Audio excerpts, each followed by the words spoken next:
Hey, what's up everybody? Lawler here, your inside source for all things Rocket League, and a little bit different video for you all as well. What this video is actually about is a conversation that I had a couple weeks ago with actually my stream. If you guys don't know, I stream daily on Twitch at twitch.tv/Lawler. You can find the link down in the description below.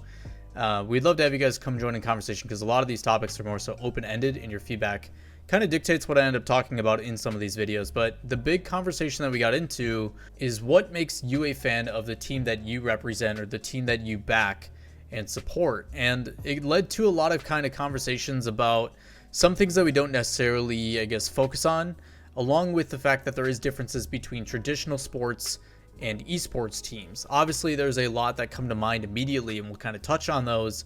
But primarily, I think there is some really interesting things that differ between what makes a person a fan of traditional sports as compared to esports. And the big one with that being is with your traditional sports, they have been around for a very long time, while esports is still starting to develop. Esports is still in its very early age of probably a decade or two, depending on how OG you really want to go back.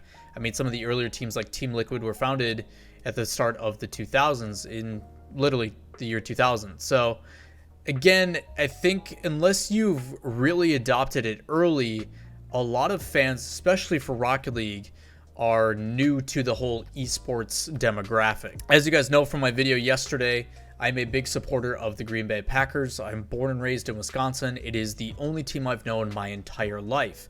I grew up in a town where everything is live, breathe, consume to the best of your ability this national football team. Football in the American sense, not in the European sense. So like I can look out this window and see the stadium that they play in.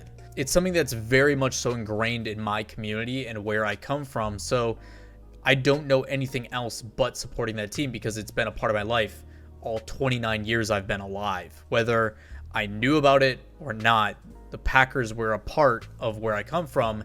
And that's not necessarily the case for things like esports, where you start watching a game and there's already predefined teams or players that are kind of the poster child or the hot commodity or the up and comer, depending on what you personally kind of gravitate towards, and it makes it a really interesting choice. There has been numerous people from the outside perspective, not directly involved with Rocket League, where they've talked about some of the biggest flaws when it comes to the Rocket League esports scene. And a lot of it is there is a lack of personality. And I do think this is changing. When you have a player base that's generally pretty young, you don't really get, I guess, the confidence or the capability to speak in front of a camera, well thought out, and I guess better articulated answers that really make you gravitate towards certain players or not. Case in point, I think Garrett G is a prime example where when he came in, he was 15, 16, and over the years, you can see how much better he is at doing interviews and how well he carries himself on camera. And he's always going to give a well thought out answer. Same thing applies to Kronovi and a lot of the other guys that have been doing it for a handful of years. So this leads me more so into what specifically makes people gravitate towards certain players or certain teams. And again, if there's things that I miss out of this list or things that you guys would like to express, drop those down in the comments below. I'd love to hear what you have to say. Up first, and I think one of the easiest ones is player personality. A lot of people, both in esports and in traditional sports, gravitate towards specific players that they really like, the way they carry themselves, the way that they answer in interviews, the personality that they give off. Are they charismatic? Basically, the person themselves. I don't care if they go from A team to B team or to C team. I'm going to follow that player. I think an easy one for a lot of people is Tom Brady. If you guys watch National Football League, Tom Brady is a 6-time Super Bowl champion and has played with the Patriots his entire career. This year, he's gone over to Tampa Bay Buccaneers and is playing there. And there's a lot of people that are now Bucs fans because of Tom Brady. They like watching this guy play. They're going to support him no matter where he goes. Along with that can also be construed as his play style. Certain players are going to play a different way. I am one of these people. I fall under this category a lot. I am someone that likes watching people play the way I do at a very high level because it's something that I can relate to. It's like, yes, I would approach that the same way. You're just significantly better at it, and I wish I could do what you're doing because that's what I want to do. My fingers just can't do it. I personally am a support, more so follow-up kind of play style. You look at players like Archie and Mist. Those are the types of playstyles that I really gravitate towards. The guys that in the past, or even more so, who don't really get all the credit, but they do the little things correctly. They're the ones that are going to make sure they don't challenge when they don't need to. They don't need to go for that aerial. It's not going to develop into anything positive, so they sit and stay patient. The ability to slow down and buy time for their teammates. Force a 50 when they're in a weird situation to buy time for their teammates. There's so many little things and those little nuances that I really appreciate in the game, and that's why I become fans of certain players. You can then look at more so a broad perspective and stuff along the lines of just the storyline that follows the team. Is this the most dominant team? Is this that dynasty that is just winning every single time? When the Gale Force / Dignitas roster won 3 world championships in a row, a lot of people either loved or hated it. They loved the fact that this is the most dominant team. This team is going to win no matter the circumstance. And a lot of people really enjoyed that. On the other side of that, there's people that are like, why do they always win? When is someone going to dethrone them? And they bring up this contrast in perspective. And that just goes to show that even though we're all fans of Rocket League, you may have a different preference about who you do and who you don't like. On the opposite side of that, some people may prefer the underdog for that reason. You like the unsung hero, the kind of the main character of your favorite show, kind of rising from the ashes and being the early adopter of this guy that's like, yeah, I've been supporting him since the beginning. Which you see a lot in actually YouTubers, people that always tout like, yeah, I've been following you since you were, 1,000 subscribers and stuff like that. Those kind of things do happen with a lot of people, and they do resonate with a lot of people. There's also the randomness to it as well. There is some people that just stumble upon a certain player, or they pull up the first stream, and that happened to a lot of people as well, where, I saw this game on Reddit and ended up just going into Twitch, right?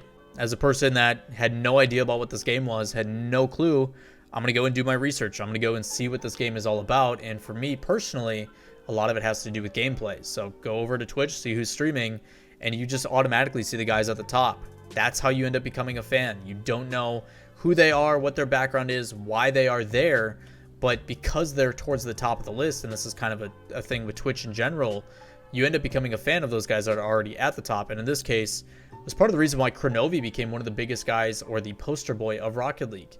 Back when the game was early promoted with Lyric and Summit and all the big streamers that kind of got pushed and were paid to promote and market this game, Kronovi was the one that was good. He was a SARP veteran. He came from the predecessor and was able to carry that fandom or that high-level play over to the new game and took advantage of it, unlike many others. So there is certain ways where you may just happen to come across a post through complete RNG, and that's how you become a fan as well. You just stick with them because it's the first exposure you've had to it. If it ain't broken, don't fix it kind of mentality. If you stumble upon a random person and you're like, yep, I like this guy, why would you go and look for something else when you're already happy with what is in front of you? There is some people that take the opposite route, where they don't care about the players, they don't care about the team.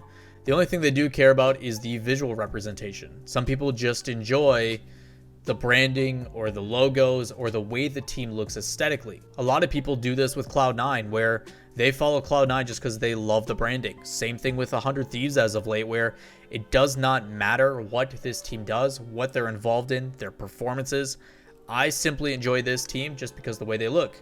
I'm a little bit biased to this. I don't care too much for the games that 100 Thieves are involved in personally. They're not something that I'm invested in, but I love 100 Thieves branding. It follows my color aesthetic with red, black, and white, and it's just done really well. I think Nadeshot has done a phenomenal job of making content around the brand rather than the personalities individually. It's not something that I look into. So there is different ways that it can be associated to a specific organization or logo as compared to the individuals or the team that is playing. Continuing on with Nadeshot, there are some people that just follow due to the larger fan base or the content that they provide. Nadeshot has made an entire esports organization based upon this. Fantastic content creator, and he carries this over and makes an entire organization.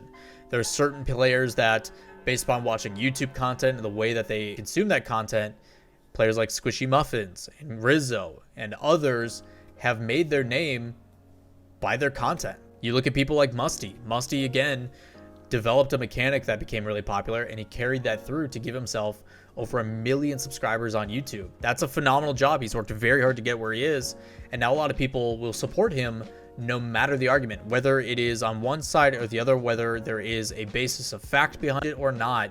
It does not matter. They support that creator as they compete, whether it be in a semi-professional tournament or in their path to the run to the RLCS.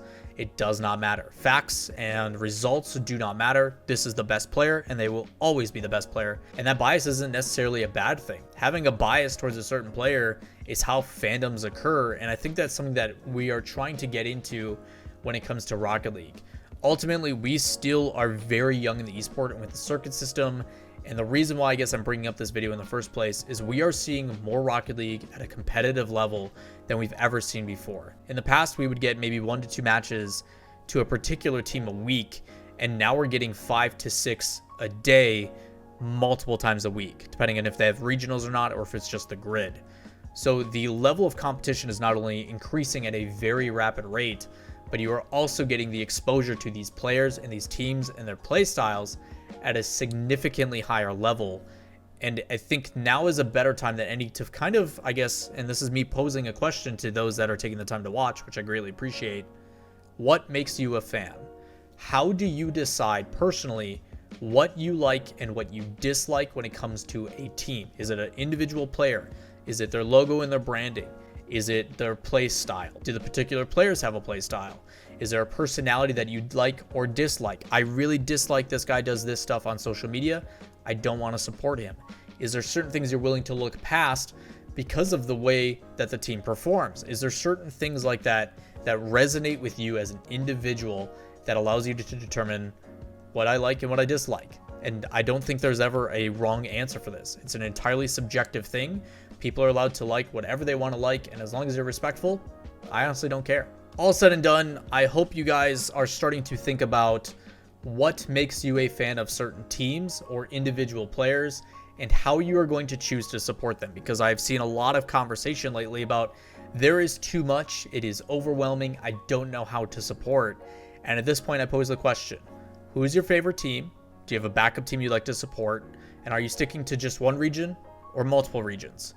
Based upon those questions, find the teams you like and then watch their games. I don't think anybody should have to go and watch every single match on the weekends. You're talking for regionals, there's 66 matches a day. We have the chance to watch 30 of them. Doing that multiple times a week for 9 weeks straight is kind of ridiculous, and I don't know why I do it myself. But with that said, you guys don't have to. Go and support your favorite teams and leave the rest up to me. With that said, I hope you guys enjoy this video and a little bit different approach on some of the conversations we're having. Maybe more stuff like this in the future. Let me know what you guys think down below. Hit the like button if you guys enjoy the content, as well as making sure to hit subscribe and turn on notifications. And we'll see you guys next time. Peace.